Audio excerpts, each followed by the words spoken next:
What this is all about is what is the context? What is the context? And I think it's important to provide a context, not for the sake of, misleading, but for the sake of highlighting a reality that underlies our day-to-day normal little minute experiences. And I think it requires a broader and broader and broader context. And the broader context is automatically historical. And it's automatically global. And when we look historically and when we look globally,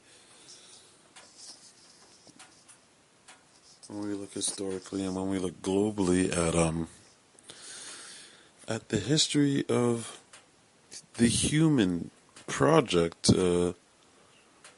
we see a history of ultimately the overarching theme is domination and revolution and fighting domination.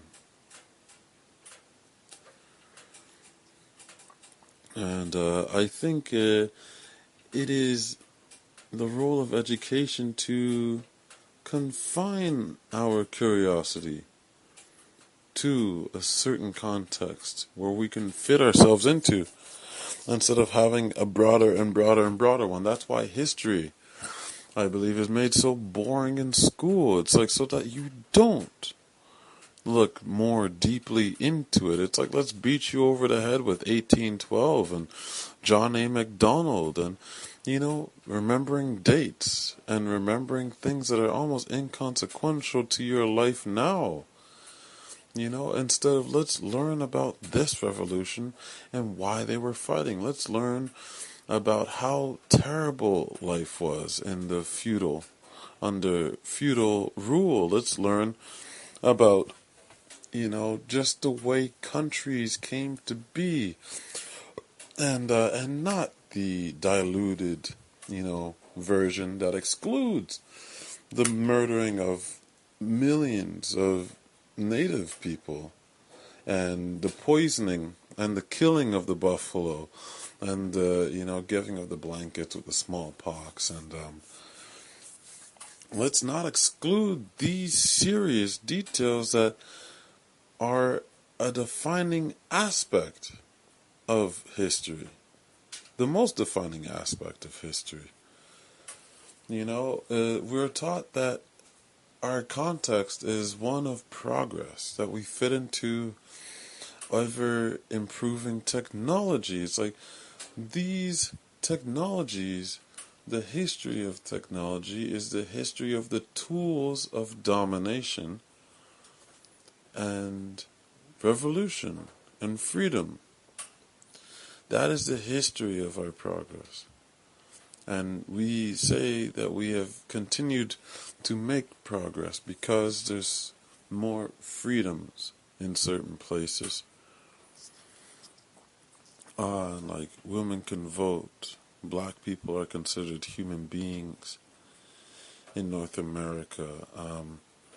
I think it's only the form, and it's like we've moved away from kings and feudal lords to new lords.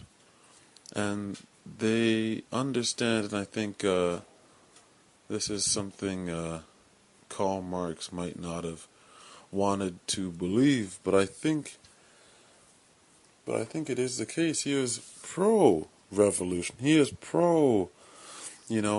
he had the impression that things would become so terrible that people must revolt out of the sheer despair of their position. But I think what you find in the modern world is that there had to be many concessions. And I don't even know if they're considered concessions by what we would probably describe as rulers. I don't think they would describe them as concessions. It's it's almost like you must throw the dog a bone so that it does not bite you. Right? But you still have all of your food. You still have all of your dinner. And, if you don't throw that dog a bone, that dog is jumping up on the table. to take more of what is yours. So it's calculated loss. It's an accepted loss. Like it's calculated into Walmart's budget that a certain amount of goods will be stolen. It's calculated. And to prevent all crime would be so expensive that they accept the amount of stolen goods. But maybe that trend is changing. But he had the belief that the situation for the poor class of people, regardless of their race, that there would be a ever-increasing poorer class, which is, true. That is currently happening. That there would be an ever-increasing poorer class. He had the impression that they, overwhelmed by the situation, would see no other choice but to come together. That there is no other path but communism. There's no other path but sharing the resources equally among all classes, and not allowing an elite to dominate them. But yes, it's like, you see, we are co-opted by our comfort. And this is the context. The progress of technology has become a means of, perpetuating domination. And we must have tiers, in order for you to feel like you should stay in the position that you are in. You must see someone else in a worse position,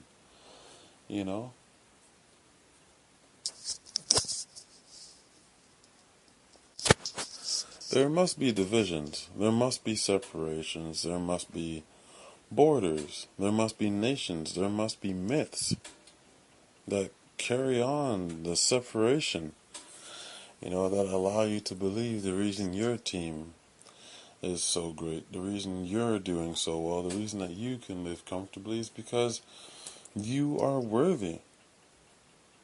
And those poor people in Africa are not. The poor people in the Congo are not. The Native Americans that live alongside you are not. They're alcoholics. They're lazy. They're intellectually inferior. There, so many myths that carry on to today, and there's a history of the weaponization of mythology. So I think the broadest context is the context of domination and revolution. That is the broadest context. And you can find that even religious evolution, religious enlightenment, it has become tools of domination. It has become tools of concentrating power and wealth. It has become tools of manipulation, just as well as it is tools of freedom, tools of revolution, tools of enlightenment. And it's rude to call them tools. But I think you will find, when you look historically, overwhelmingly, that what we call progress, what we, want to fit, the way we want to fit into history, the context that we would like to see existing, the context that we've been told that we exist in, that this is an appropriate world, that our country is a just country, that the positions people are in, it's fair, it's somehow appropriate that they're in that position, and that you identifying with your nation, your nation is being honorable and participating in the world honorably on your behalf. And it trickles down to your politicians and the faith that you are, that you offer to them, and the vote that you cast to to show your complicity in this system. You begin to fit all of the most minute experiences into this context, of domination. I think that is the context that all of this comes from. It's the broadest context. It's the global context. And until we meet aliens, we might not be able to find a much broader one that is tangible to the human being. Although there's something to be said for our cosmic context and how precarious our situation is. We're just atop. And I say it like a phrase, but we should stay away from phrases. We are a tiny ball spinning around a slightly bigger ball, hurling around a galaxy filled with many, many, many, many, many billions of these other little balls that are surrounded by other galaxies so far away that if we were to turn into light, it would take us hundreds of thousands of years to travel to them. Our context is incredible, cosmically, and it would only take a pebble on the scale of things to destroy us.